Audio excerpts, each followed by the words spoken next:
Now when it comes to the Kaaba, the main point that we try to communicate is the following. In Islam or in the Quran, God teaches that if all mankind and if all the jinn combine to sin and move away from God, then God doesn't lose one atom's worth of His kingdom. And if mankind and jinn combined to dedicate every second of their life to prayer and to worship of the one God, then God's kingdom doesn't gain one atom's worth as well. What does this philosophy teach you? It teaches you that God is not in need of you, or your practices, or your worships, or your prayers. You are in need of these practices and these worships. You are in need of God and not the other way around. If you can understand that philosophy, then you can appreciate prayers and what they are meant to do, which is basically enlighten you. So when dealing, for example, with the Kaaba, Muslims are required to go and perform Hajj one time in their life, and it's one of the 5 pillars of Islam.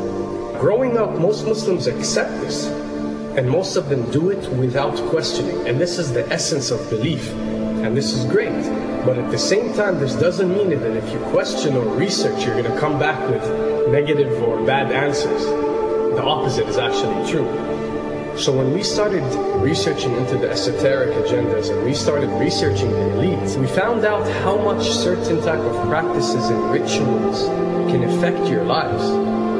So when we went and placed this on Islam, we developed an even deeper respect for this religion and a far deeper respect for God and the Creator of us. So when you go to the Kaaba and you circle around it 7 times, the essence of this worship is not that you are worshipping a stone, or that you are worshipping a house, or that you are worshipping a Kaaba. The Kaaba is merely the focal point or the centerpiece that all Muslims have to unite and focus their energy and prayers towards in a practice that is actually worshipping God.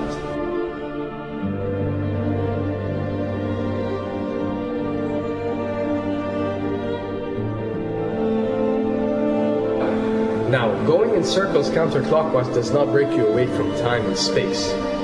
But the fact that the energy of the Kaaba is the strongest energy on earth and it flows counterclockwise, by you flowing in correlation with this energy, you are uplifting yourself.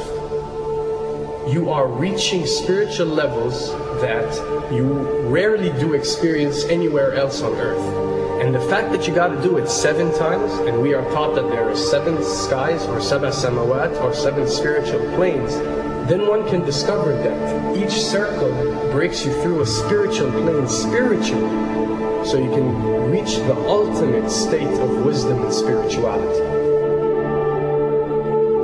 Does this mean that only Muslims can reach this level? Does this mean that if you're not Muslim you give up or you reject this information? Not at all. In essence, any one of you, regardless of what your faith is, if you are dedicating your worship and your journey to the one and only Creator and not anything created, then you are on a righteous path.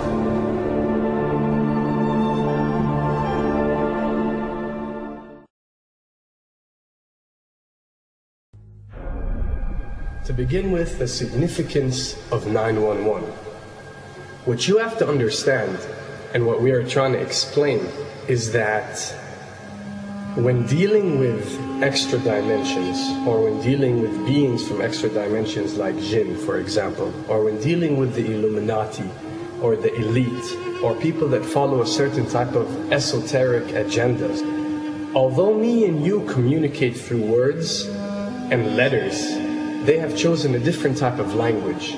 And this is a cross-boundary type of language. This is a language that goes across the boundaries, understood by all. And this is the language of numbers and shapes. And this is why whenever you do research about these groups, you'll find out that they practice something called sacred numerology and sacred geometry. What does this mean? It means that each number is given a meaning. Each shape is given a meaning. A meaning is communicated whenever a shape is presented or a number is presented by these specific groups. I'm not talking about random people or random groups. We're talking about specific groups that follow this type of agenda. When numbers are used, it signifies a certain type of meaning. When shapes are used, the same is followed. So, in their definition, in a numerological sense, 10 is the Alpha and the Omega, or the God. 11 is a step above God. 101 is a step above God. 911 or 911 is the skipping of God. It is the ultimate challenge. It is going from number 9, which has a specific meaning, to number 11 without going through 10. It's skipping God. So it's no coincidence that this event that we call 911 today took place on 911. It is the ultimate challenge. So now that we understood what 911 means, what other practice do we do that deals with 911? Calling a number whenever you are in an emergency. Now, creating an institution that helps people whenever they are in need of help and whenever they are experiencing an emergency is fine. There's nothing against it. There's no religion, there's no logical person on earth that will tell you this is wrong. But when you understand how sinister that these elites are and the way they work on a level that's way beyond what you think. So the fact that when you're experiencing an emergency or when you are in need of help, you have to pick up a phone and dial 911, which is the ultimate numerological definition of skipping God, then you'll understand how these people work.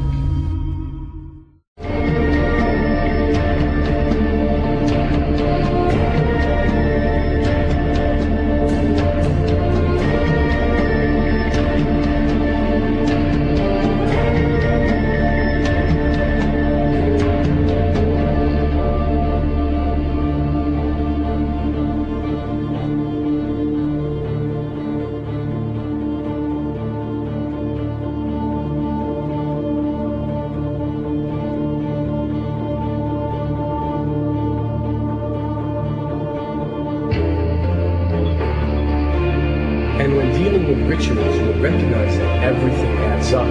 For something to be a ritual, everything has to be in place, everything has to be perfect. And my advice is, if you want to recognize that something is satanic, it has to add up in all sense. The numbers have to add up, the shapes have to add up, the event has to add up, it has to have one general meaning. The pieces of the puzzle fit perfectly. That's when you recognize that something is ritualistic or satanic.